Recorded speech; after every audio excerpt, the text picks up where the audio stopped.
Well, hello. Hi. I am Brother Dan. I'm Sister Lisa. And welcome back to Siblings in Zion. And today, we're going to talk about everyone's favorite subject. It's mine. Death. Dun, dun, dun. More specifically, a book called The Denial of Death. And all that it implies, and all that it can get you to think about, all that it got us to think about. Yeah, I mean, does anyone not think about this? Yes.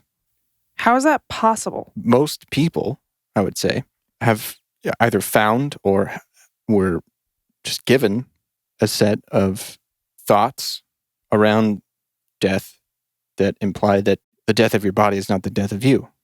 So while it might make you uncertain how and when it's going to happen, what it will actually be like, there will be a life after death. So you don't have to fear it. And to some people, it's like, well, whatever. I don't even really need to worry. I mean, doesn't Christ at some point, at some times, say, don't worry about your body, worry about your soul? Not. Because that's what's going to live? Yeah. So the ego tries to find a way to not think about death most of the time. Yeah. It's a defense mechanism. Yeah. Whether it's religion or materialism, capitalism, working a career or general pursuits that consume your time so that you're not worrying about it. Yeah, we're constantly distracting ourselves from it. But we're also, all of the time, either consciously or subconsciously, denying death, as in like actively not dying or denying that death is coming. Yeah. I really liked his layout in setting up the book, Ernest Becker, because he explains in so many details how we go about denying death. Yeah. Exactly. And how that pops up in ways that we don't really think about as being a denial of death. Right. From coloring your hair to pooping in private to lots of things. Yeah. And I can't help but be constantly aware. Nowadays. Yeah. That I'm going to die. Did this book help? Define help. Did it help you lessen an actual fear of death? I would say no. Okay. But you do think it's one of your favorite books ever? Yeah. Okay. So let's get into it. Okay. Ernest Becker is the author, and he passed away just a few months after it was published, and a couple months after he passed, it was awarded the Pulitzer Prize in 1974. He died of cancer. And so it's a synthesis, in his estimation, of a lot of disparate ideas around the idea of the denial of death, building on the ideas of Freud, Jung, Kierkegaard, and to a great deal, Otto Rank, who is someone who he thought was very effective, but wasn't that well known, and wanted to present his ideas, expand on them further, which he does a great job. So I assumed that it was going to be a more philosophical book, and it's more of a psychological examination. Yeah. Very psychoanalytic. Yes. The way that I simplify it, is that Freud is the first half and Rank is the second. Yeah. Obviously, they're all sprinkled throughout. So I just wanted to read a short passage from the introduction. This is the terror: to have emerged from nothing, to have a name, consciousness of self, deep inner feelings, an excruciating inner yearning for life and self-expression, and with all this, yet to die. Just kind of a encapsulation, I would say. I would say that is his thesis, really. Yeah. That's the first quote I wrote down, too. Nice. Yeah, I appreciated this book for lots of reasons. The first being that I studied psychology and just a general study of it. But one thing that was very obvious within the psychology department of a religious institution was that only so much was worth thinking about. Yeah. And if it was Freud, it was wrong. Really? Basically. He's too sexy. Yeah. And he smoked too much cocaine. Wow. I had a neurobiology professor that actually said, you all know that Freud was wrong, right? Right. Do I need to have a conversation with anybody that's clear, right? Wow. And I wanted to be like, I don't agree with you, but I also don't care enough to say anything. I don't know enough to disagree with you. Also that. That's why I'm here. But I had one professor that said that he had actually read him in the original, because so many other professors have never read Freud. Yeah. They've only read a synthesis of what someone else has chewed up and spit out. And he said that he thought that Freud nailed it in so many places. And then he got so weird. Yeah. He just went a little too far. And he's like, yeah. Why? Why so far? And that doesn't negate anything that he elucidated himself. Sure. But Ernest Becker says in his introduction that where Freud went wrong, he was corrected by people like Jung and Otto Rank. Yeah, and I think that's why it was really wise of Becker to talk about Freud so extensively in the first while, so that the reader had a clear understanding, if they didn't have it before, of what Freud was saying and how it was built upon by the people he talks about later. Yeah. So I felt like, especially after leaving Mormonism, that Freud's personality theory made perfect sense, and that it was more or less how I aligned my ideas about personality, especially because of how much you're sexually repressed. Yeah. And then coming out of that, how much sex does play a part of our psyches, that it could be, one of the very motivating factors in life, but maybe not the motivating factor in life, which is what Ernest Becker wants to ultimately state, is that it's the denial of death that is the ultimate motive for our behavior, not death as an instinct, like Freud was saying, that we actually, part of us want it to die. Becker is saying it's the opposite, that it's the fear of death, that it's the ultimate explanation for what we do. For a lot of our behavior. Yeah. It didn't help me feel better about death because it's not a comforting book, really. Yeah. But it explains why you're uncomfortable with it. Yes, which is helpful. Yeah. But it only makes me recognize it more because now I have the vocabulary. Yeah. Just like I think about psychology a lot, and I notice a lot of topics and themes and pieces of knowledge, like I see it in my life. And I can point to it and I can say, there it is, because I've been given the language for it. It's just primed me to constantly in my thoughts, trying to be above the situation and thinking in the big picture of death. Yeah. And that is what I don't know how many people do day to day in their brains. I am comfortable in saying not many. Okay. I assume it's going to go away because it wasn't always there. But maybe it's one of those things that once you see it, you can't unsee it. Yeah, I don't think it's going to go away, and I don't think it should. I think it's a better framework than a complete denial that you stop existing. What if it makes you sadder? That you can help, I think. It goes back to the thing of, would you rather be oblivious? Would you rather be delusional about who you are and what this is? Or would you rather know and live accordingly? It's a hard question, because if you don't know, you don't know, you don't know. I thought that I was such a good person when I was Mormon because I didn't know. Yeah. And now I look back and I can see that I did a lot more outward service because it was outward and people could see that. But I was doing it because people could see it. Right.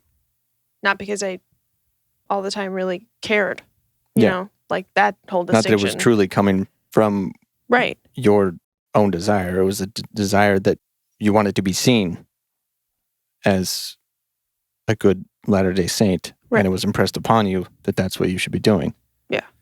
Because even if no one saw you, God saw you. Yeah, the Lord's watching you. And that's where it really counts.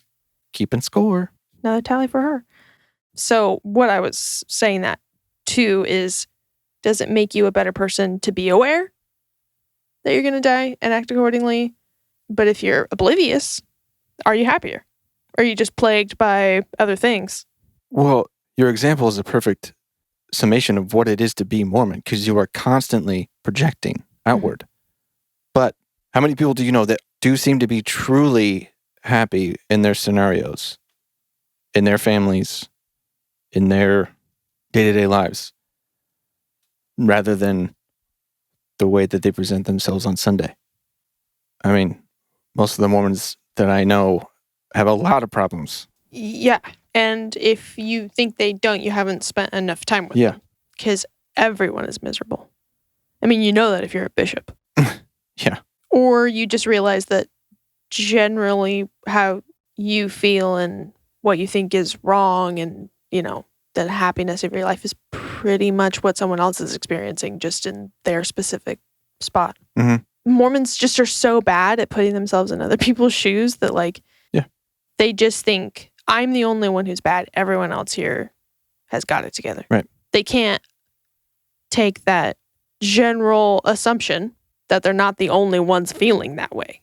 It's like when you're a teenager and you think everyone is focused on you. It's almost like Mormons can't develop past that. It's almost like that. It's almost like they're encouraged to not. Yeah.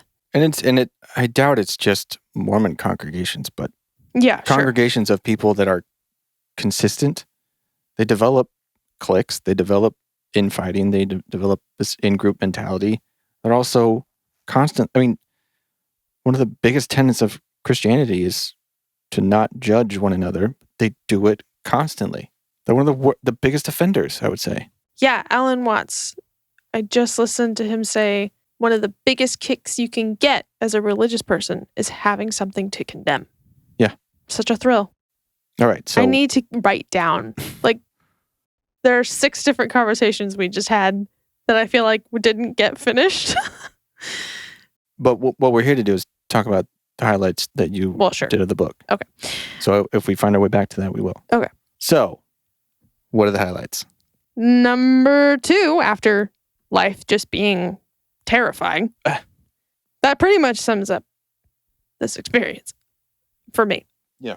The next quote that I have is much longer. I'm not going to read the whole thing. Okay. It's on page 50. And essentially, he's describing how a child is completely open to experience. Yeah. And they wonder about everything. Not everything has a name to them. They're just... Total curiosity, totally here. They don't really have much of a present to think about. They don't know how to think about their future. Mm-hmm. They're just right here. And Ernest Becker, writes about how if we paradoxically were completely open as a child to the experience of life and everything that's going on and how complicated it is and what a just bizarre thought it is that we're even here right now. Mm-hmm. If you constantly lived your life day in and day out, it would be impossible. I mean, it would be very difficult to live in the societies that we've built, yes, which are pretty much built to shun that away. Yeah. He ends this passage by saying, we are simultaneously worms and gods. Mm. And he has the phrase gods with anuses. Yeah. That we are symbolic and animal. Mm-hmm. And we're constantly trying to tip the scales in favor of symbolism versus our animalistic natures. Yep. So we are gods and goddesses in our own heads. And we see our romantic other as the god or goddess projected, but it shits too. Mm-hmm. You know, it's seemingly perfect in every way, but we defecate. Yeah. And no one wants anyone else to know that we're not a god. Yeah. We're just a worm. Mm-hmm. Who thinks we're a god. That's great. That's good. Yeah. Yeah. That's good stuff. That's, wow. I think that's also part of the introduction to all around us, outside of the walls of our homes, outside of our cities. Life is tearing life apart as it continues. It's the gnashing of teeth, ripping of flesh. It's like Animal Planet. Exactly. That's why it's so jarring to watch. You can't watch something like Planet Earth and honestly walk away from that thinking, I'm special on this planet. Yeah. Of all of the tons and tons of living species on the earth, I'm eternal. It's ridiculous. Yeah. If you were where that antelope was standing, exactly, you'd be raw meat Things too. are eating other things, gulping them down, and shitting them out, and going along their way until something eats them. Yeah. Or they just die. And we have, thankfully, evolved over a very, very long time to shelter ourselves from that for the most part. Yeah. We can't avoid it completely. We're not exposed to the elements. And then sometimes 24/7. Sometimes we kill each other too. Sometimes we eat each other. That's weird. Oh God. Uncomfortable. God's with anuses. Yep. Another quote from the next page, 51. I summarized it as the vital lie. Every quote I have, I gave it a little name. Oh, that's nice. Yeah. It's very organized. List of notes here. The vital lie. And so the core of psychodynamics. The formation of the human character is a study in human self-limitation and in the terrifying costs of that limitation. The hostility to psychoanalysis in the past, today, and in the future will always be a hostility against admitting that man lives by lying to himself and about his world. Mm-hmm. Constantly telling a story that isn't completely true. And everybody's version is slightly different. Mm-hmm. And it's very difficult to reconcile those stories, as we are seeing on a grand scale. Yeah. Today. Our narratives arguably make a huge difference in the well-being of people around us. Mm-hmm. Especially when you look at it as countries and continents and one president whose narrative has just destroyed the lines on the map. Much of a nation. But the lies that we tell ourselves, do they have to be a bad thing? Because I can't think of anything I'm telling myself that isn't a lie. Or at least, how can I know it's completely true? Yeah. How can I know anything is true? Yeah, exactly. So sometimes I am so worried that I'm never gonna know how to be certain about anything ever again. I was kind of indecisive before, but now I'm like paralyzingly indecisive. So what lies are beneficial? I don't know if it's appropriate to characterize everything as a lie if you don't know. A deception is how I'm using it. Possibly. But you don't know. If you don't. It's an illusion. What I have come to accept is you can't truly know much of anything. Yeah. You just aren't able to know. You can only do your best. Yeah. You can only find what is repeatable, what is able to be confirmed as much as possible. But you also know that nobody else has that on you either. So the religious people that tell you that they know, no, you don't. And that is what if I could do anything, is at least remove that from your psyche. That is you strong. Don't know. You have your trust, you have your conviction, and that is fine, but you do not know, and you can't tell me that you do, and you can't tell me that I know, but I'm denying it. Yeah. Because I don't. I definitely don't. No. And I'm not telling you that I know either. I'm saying we got to meet in the middle where we do not know. Yeah. No one can get to absolute truth. No. And that's not science's job. Even if it was possible to do, as we continue existing, it changes. And it's all silly constructs anyway. Yeah. We're going to get deeper and deeper and deeper into this thing. It's not all silly constructs. It's constructed for the best reasons that we have, that we can know, that we can imagine, or think we know. It's not all silly. But there's nothing that we symbolically think about, because words are symbolic. Yeah. There's nothing that we think about that wasn't a construct of man. Unless you're thinking about a pig. I mean, no man made a pig. But like any history, any fact, what we call facts, nothing exists in that realm without someone making it. So I don't know how I can trust anything that I think because it was all constructed. Maybe not constructed. It grew that way because I'm an organic being. Does that make any sense, what I'm saying? That almost. Everything, I'm just bringing it full circle. Everything was made by man. Everything I think was made by man. How can I believe anything made by man when no one knows absolute truth? And everything that I was born into, my social class, my education, my religion, my family, my genetics, all of those things just produced my thoughts. You know what I'm saying? I know what you're trying to say. Well, can you say it better? Not everything was made by man. I'm talking about human societal civilization thoughts. Thoughts are one thing. They're not all made. A lot of it is handed down and continued. Some of it's in your genetics. Some of it's in your micro-societies. Your things that we think about life aren't exactly the same things that people in India or China think about life, but they're just kind of different versions of the same thing. But they're all thoughts about the narratives that we're telling ourselves individually and collectively. It's not a real thing that I can get a check from a bank that's just words that we applied to an idea about paper. That kind of thought, yes. But when you say everything, I don't think that's sure. on track. Yeah. I don't mean everything in the organic world. I mean everything that is an idea that humans have created, which is basically every way that we relate to each other. We've created these ideas about... But I wouldn't... any topic. This is going to be difficult. Does that make sense, what I'm saying? Like I said, almost. Okay. Like I think that some people would get confused about like gravity is not a construct. It's what we have identified as an operation of the universe. Sure. Again, in our experience. I don't mean... I know you don't, but I intangible, like natural I don't think you're occurrences. making a distinction about what you are talking about. Specifically, the distinction I'm making is...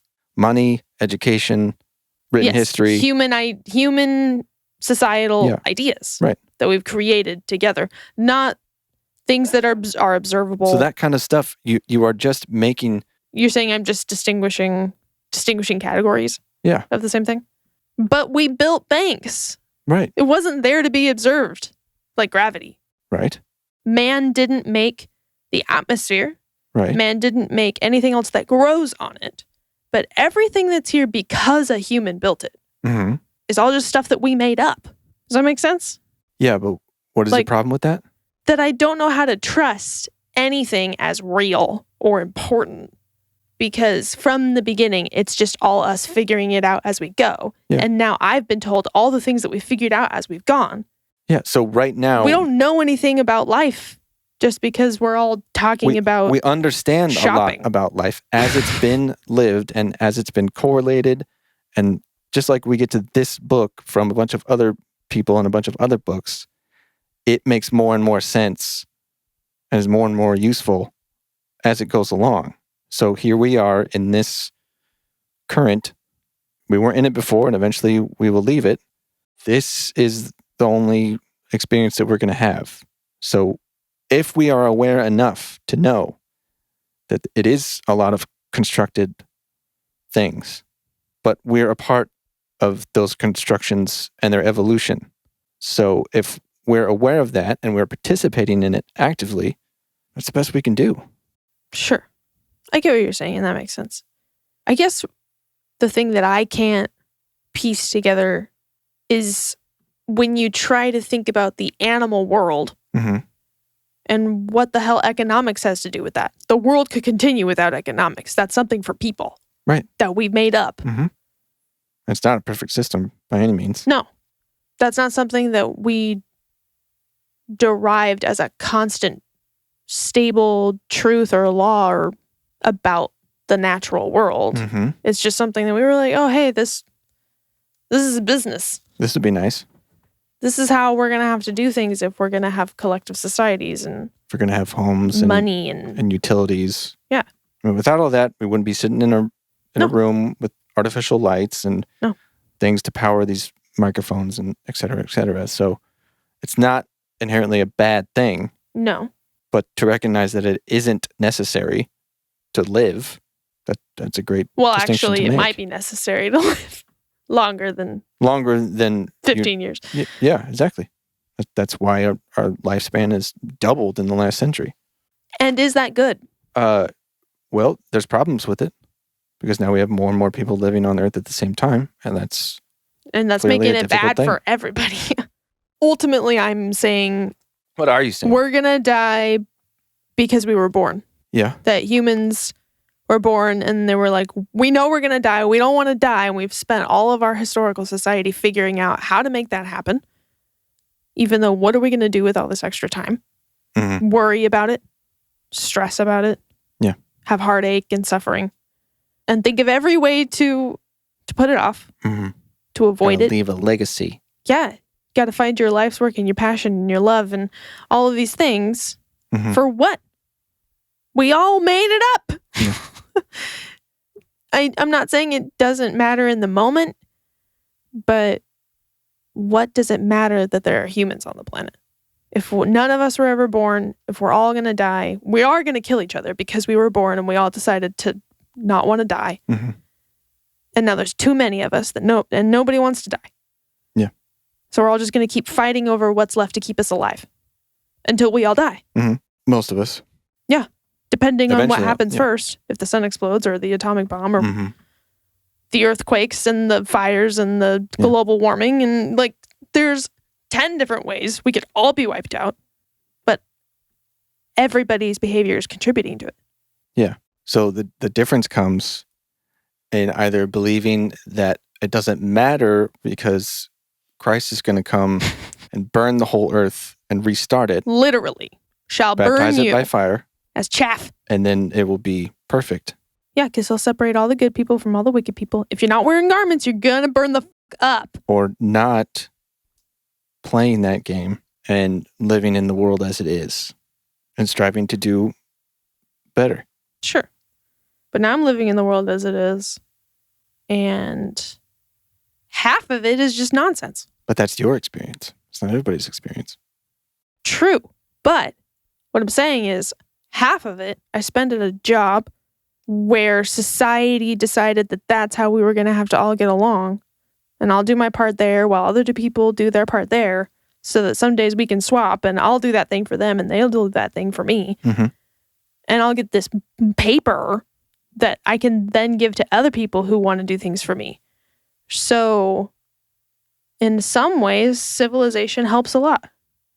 In some ways, it hurts a lot because it tramples a lot of your instincts. But if we didn't have this set up, I mean, think 150 years back where you just had to work in the farm all day long. We don't get to take a breath, right? Take a day. No. And take an evening like this and talk about it. Right. So it is a trade-off. You're right. Because it's just the kind of work that you want to do when it comes down to it. If you have the choice at all. Yeah. Which a lot of people don't. Right. It's either work all day for you or work most of your days, part of most of your days, for you and other people. Mm-hmm. And that is a helpful way to think about it. I did not think about it like that. Here yes, we go. You are still working, whether you're working for someone else or not. Mm-hmm. If I had to grow everything I ate and make everything I wear. It'd be literally a full-time job. Literally. You know what I'm saying? And just so not... we just turned it from literally full-time to 40 hours a week is full-time. Right. And then you can sleep in a bed and turn on the lights and off and on whenever you want. And not and you can take a shit in the toilet with the door closed, and flush it down and get it away from you. And not have to walk a mile to get water. Yeah. I mean, do you see? Yeah, how but it's fine. We're trading off different kinds of pain too. Yeah. We've traded different kinds of work for different kinds of pain. Balance, dude. And now we don't spend enough time outside. Yeah. Instead of too much. Yeah. We eat too much instead of maybe starving to death. Everything's just the other end of the spectrum now. Was it for some people ever worth it to progress this way? technology is just destroying the planet and our bodies. It's not just destroying the planet. A lot of technologies that we've had that we should evolve from, we haven't. And some people think that we never should because that's tradition. But it doesn't. Can you give me an example of what you're talking about? Like coal. We don't need it.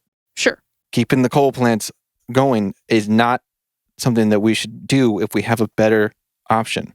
Yeah. We could do it better. We could do it more efficiently and prolong the life of the planet and its resources. Sure. But going even further than that, if we never invented a technology beyond fire, we wouldn't have gotten things that go faster, so that then we would want to go even faster, so that then we would want to go 10 times faster than that, to the point where we've left the planet when we could have just not done any of that. But we have the internet and we're not going back. Okay?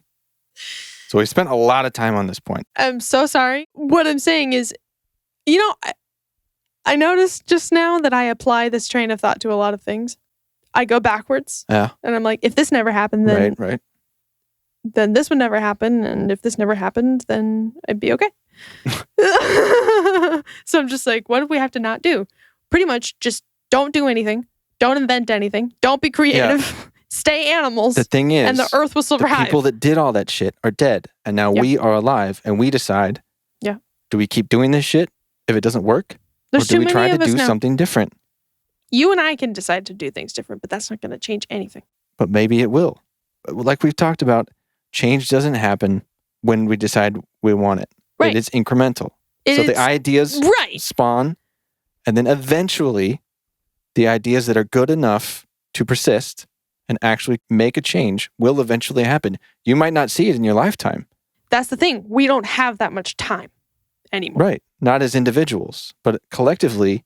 We don't have enough time to get everyone collectively on the same page. All 7-8 billion people. How many people are on this planet? Almost 8. We don't have time to get 8 billion heads to turn because those individual people live in cities, that live in states, that live in countries that run their own world. Yeah. But this is Team America. But this is Team America. Police, okay? You want me to move on? Yeah. Okay.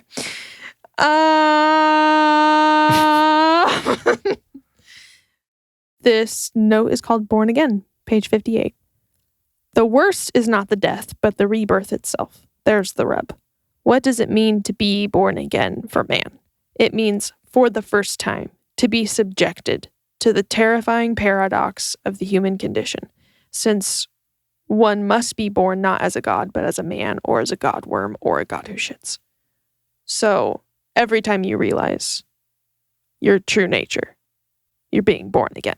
And that's the most terrifying part of life. At least that's how I understand that.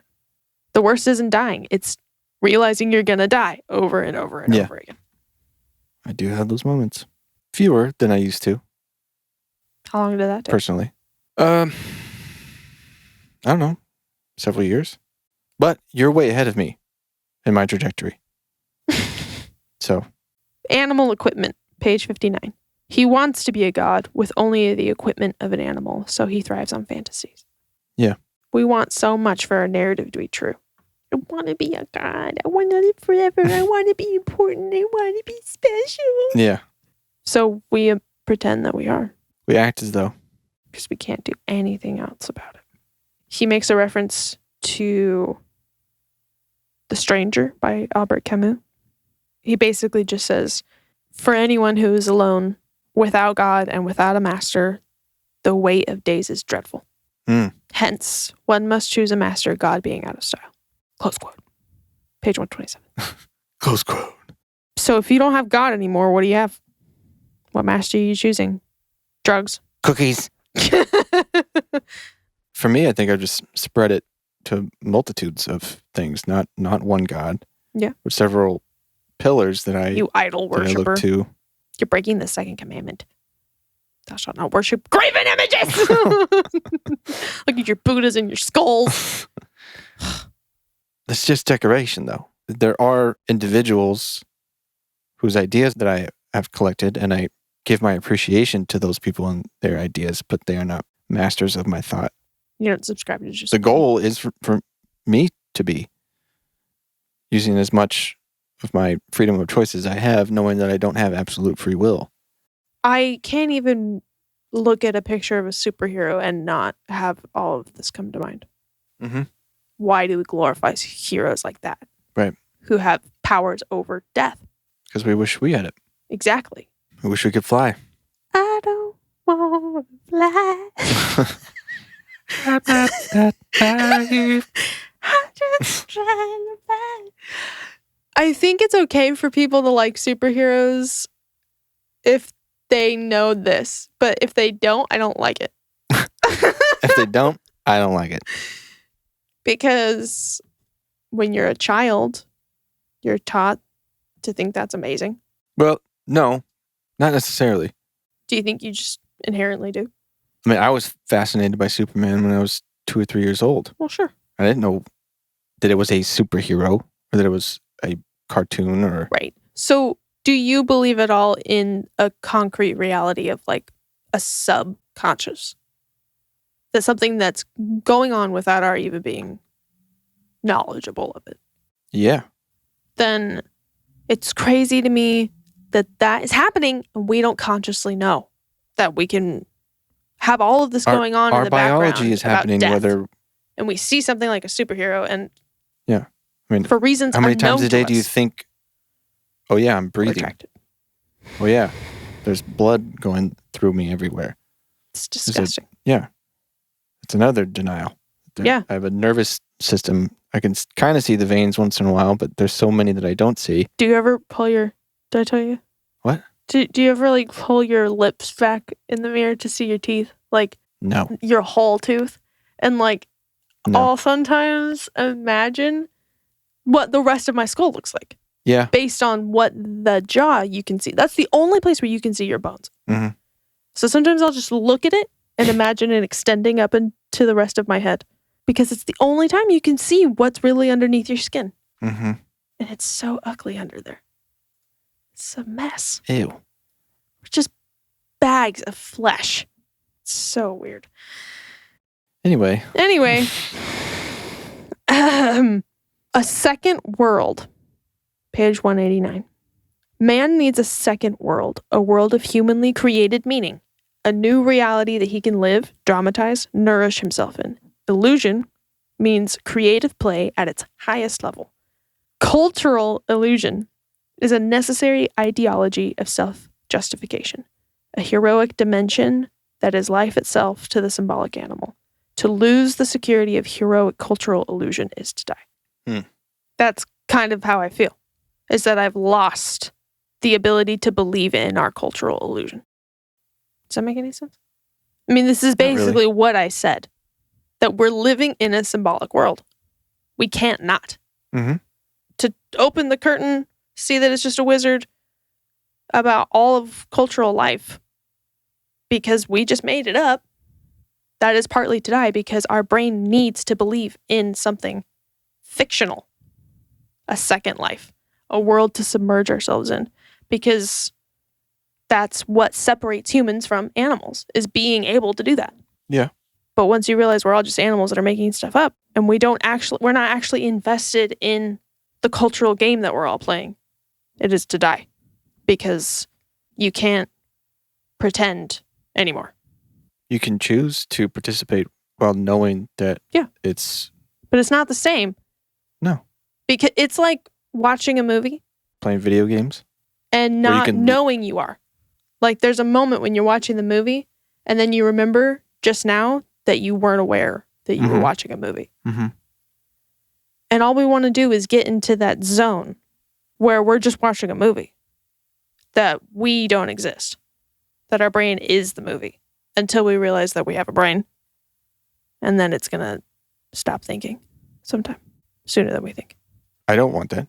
I don't think I do either. It actually often occurs to me when I am in a movie theater and watching a movie. Mm-hmm. This kind of thing. Oh, you're saying you don't want to disappear completely into the movie? No. That's the thing. I'm aware that I'm thinking about the movie. I can be invested in what is happening just like I can be invested in what's happening right in front of me. Yeah. But You've never had that experience? I know I'm not in the movie. Well, sure, you're not in it. This isn't Blue's Clues. What I mean is that, last night we were watching a movie and there were stretches of time where I forgot I was watching a movie because I forgot about me. Well, that's why we do that kind of thing. That's what I'm saying. You just said that you never forget. I don't forget that I'm watching a movie. At least I'm not aware of it. You can't be aware that you're watching a movie while watching a movie. No, because you're absorbed in the narrative. You're not thinking, oh, that's strange that I'm aware that I'm watching a movie. Well, tell me this, Smarty Pants. How do you know that? What do you mean? How do you know that you can't know that you're watching a movie, but... Because it happens to me. But you're you and I'm me. Sure. And I'm not having the same experiences as you. I can be engaged with what is happening. I don't forget that I'm reading a book. That's different. Not to me. Oh. Interesting. Like I said, I've had the experience many times in a movie theater. Like, I'm here to sit down to not be in the world for 2 hours. Yeah. But eventually I will no longer have this opportunity. I actually just will not be in the world at all. Yeah. So this is an experience that is unique to my species that, again, we've built these shrines to the drama, right? To the story that we tell for our brains to take a break. Okay, I see what you're saying. But I literally grew up in a movie theater. Yeah. So for that specific engagement, I don't forget about it. Interesting. I think we probably are just using different language to describe this, and we think we're disagreeing with each other when we're really saying the same thing. All I'm saying is... I'm not disagreeing with your experience. I'm just saying I don't think about it that way. Okay. Boy. I mean, there's just, you forget you have a body when you're distracted until you move it. That's what I was saying. You don't think about that you're breathing or that you're... Right. Until you call attention to it. Right. But if your attention is on something else, you forget. But that's why we do meditation, to make sure that you do take the time to be aware of that stuff. Sure. I don't even know what we're talking about. Oh, a second world. A second world! Yeah, there's literally a video game called Second Life, where you build a whole other life world to be in. Which extreme removal. I don't want to do at all, but lots and lots of people do. I don't want to do that. I feel like we haven't really... gotten to the book. No. Well, that wasn't really my intention. Okay. If people want to read the book, they can read the book. Hey, read the damn book. We're here to talk about what it meant to me. Yeah. And you. Okay. When you read it. So get over it. Turn it off. Shut up.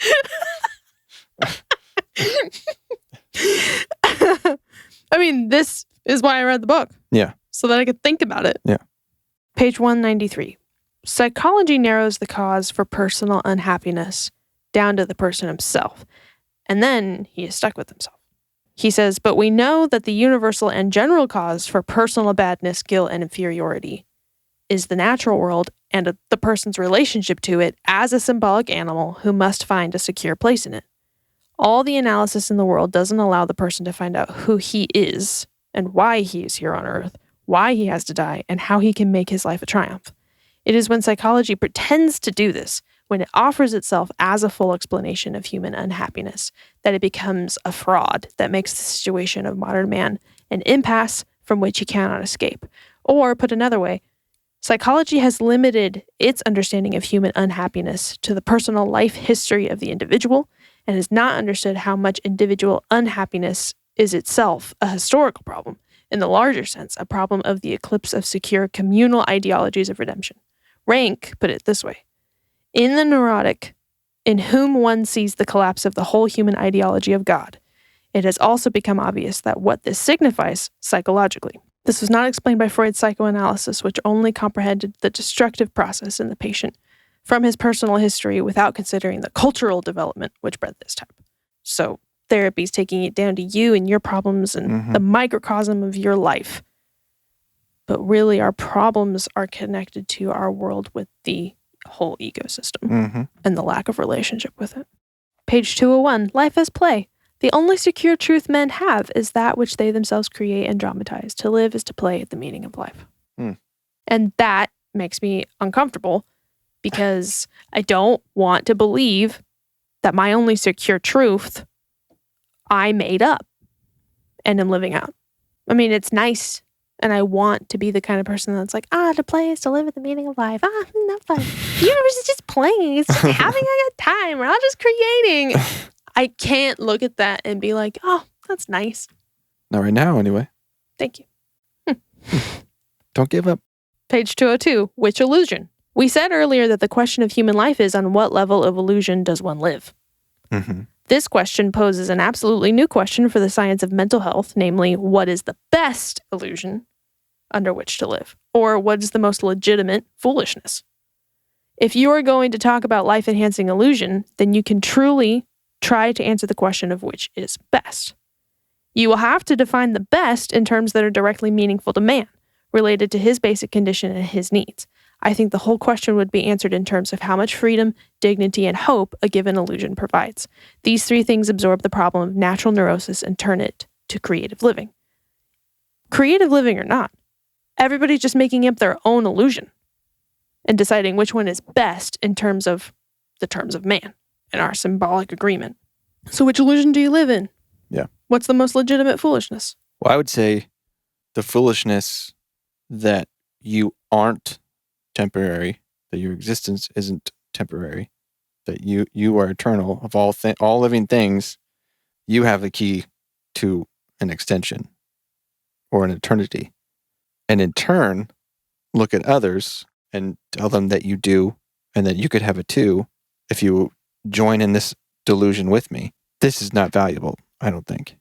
Right. Because it also goes so far as to say, so that's the worst foolishness. You're not participating in this, therefore you should die. So you're saying the worst, the worst foolishness is religion? Yeah, that's what comes to mind. Yeah. To just chalk it all up to some completely outside, unseen, unheard being, whether you think it's an actual person or an immaterial thing that's going to grant you life after your death, so that diminishes your value of what is happening now, the people in your life, the experiences in your life, your own body. What you're open to?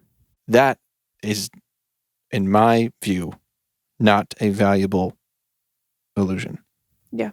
Because that's not just a denial of death. That is a denial of a real life. Yeah. Also the illusion that we have a separate self. There's a separate self riding around in your skull that is just temporarily in this meat bag that's going to eject upon the moment of death and shoot off somewhere else. Yeah, and while they were here, just took what they took. Because they were the most important. Because we're separate, and we're not connected, and what I do doesn't affect anybody else. Illusions are dangerous, but Becker says the best illusions are answered in terms of how much freedom, dignity, and hope they provide. Depression and guilt. Page 213. We have to understand this self-accusation not only as a reflection of guilt over unlived life, but also as a language for making sense out of one's situation. In short, even if one is a very guilty hero, he is at least a hero in the same hero system. The depressed person uses guilt to hold on to his objects and keep his situation unchanged. Otherwise, he would have to analyze it or be able to move out of it and transcend it. Better guilt than the terrible burden of freedom and responsibility, especially when the choice comes too late in life for one to be able to start over again. Family? Better guilt and self-punishment when you cannot punish the other, when you cannot even dare to accuse him, as he represents the immortal ideology with which you have identified. If your God is discredited, you yourself die. The evil must be in yourself and not in your God, so that you may live. The depressed person doesn't put any blame on God. They put it all on themselves. Or other people in their life. Yeah.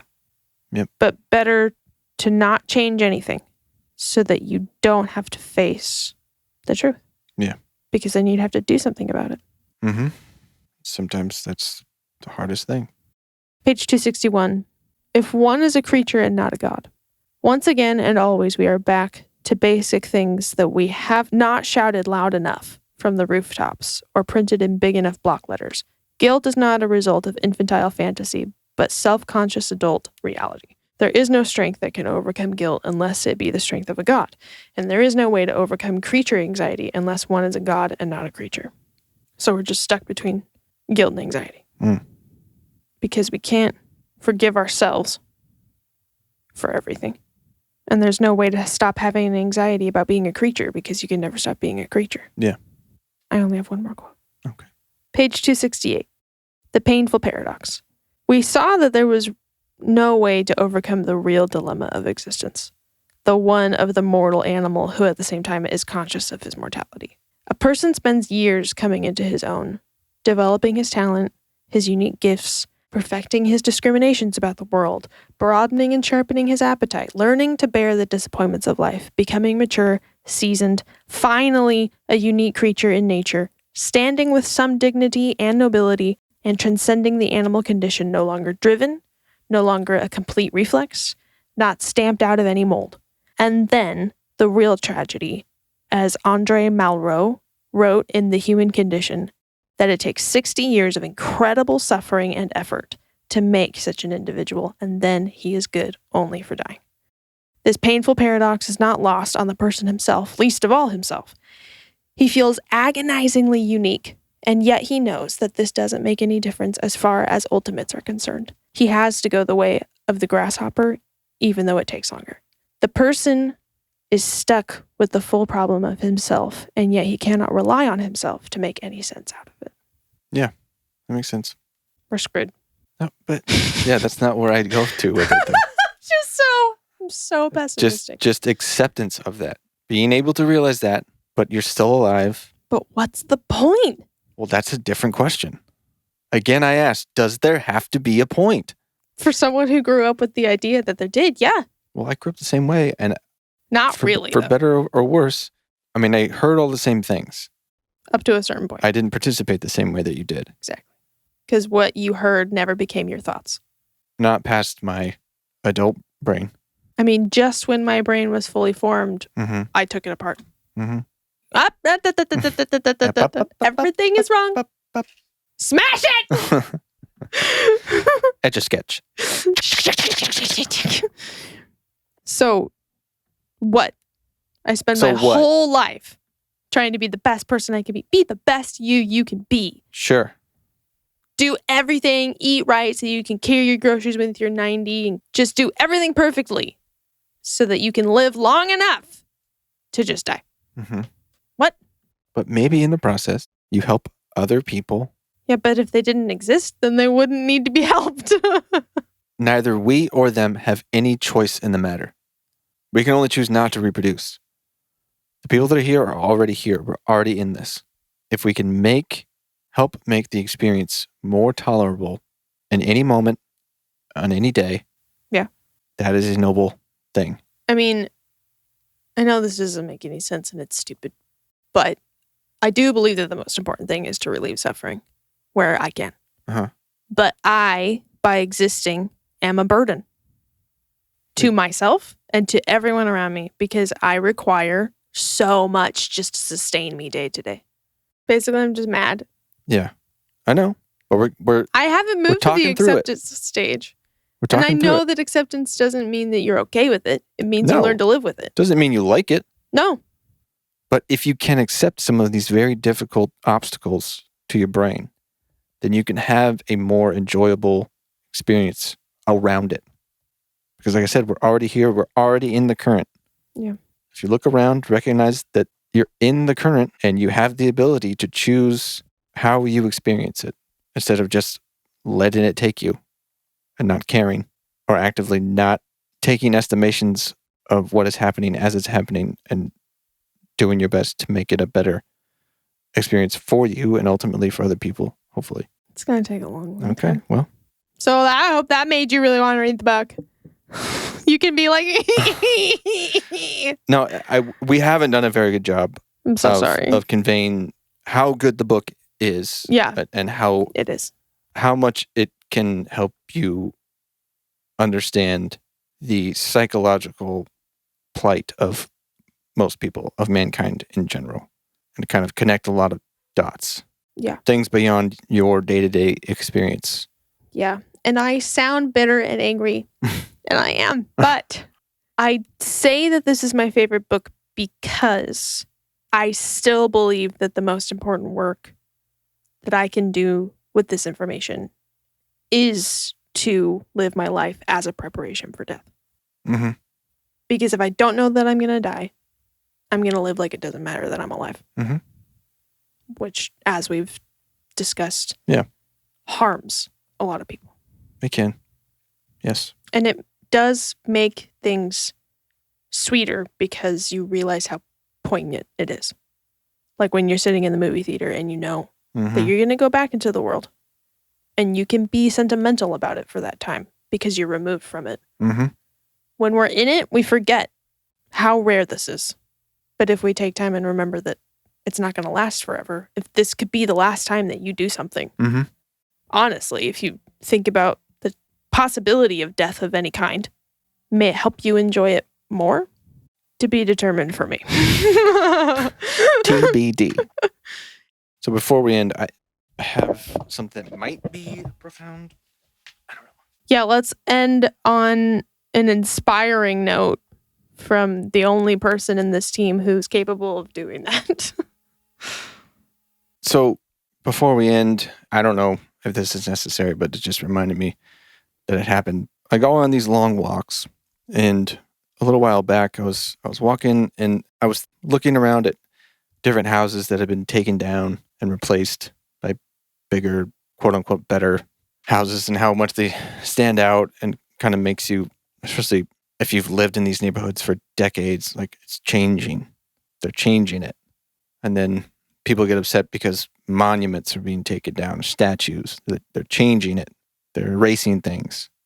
I think there's this symbolic threat that we recognize when things outwardly change. And it reminds us that eventually we get destroyed. We get replaced. We get replaced by other people. We get replaced by the younger people who sometimes while we're living, that younger generation changes things that we put in place and that we wanted things to be this way, and then the younger people are changing it. And that feels like a threat that upsets us. Even if it's subconscious. Mm-hmm. And while it's understandable, when you see the world and you think, this is a good version of it, I like it this way, people after me should like it too, because this is good. But eventually it might not be the best anymore. There might be a different way to do it. That is how we've gotten to where we are now. Eventually things have to be replaced. But it's just another denial of death that we fear change. And I just think that explains the behavior of people sometimes. They're just scared or angry to see things change in their lifetime. If they think that it's good, it should stay. But it doesn't have to stay. I actually did find that profound. Everything is impermanent. Yeah. Another great truth. Whether it's the house down the street or your body, it all comes and goes. And if we're attached to it, it's going to be more painful. There you go. Honestly, Buddhism does sum all of it up in 3 sentences. Pretty good stuff. Pretty good stuff. Well, I'm sorry if this was extremely depressing. Definitely read the book, The Denial of Death by Ernest Becker. It really was great. Okay, well, we've done that. That was that. I'm Dan. I'm Lisa. And this has been Book Report! Book Report!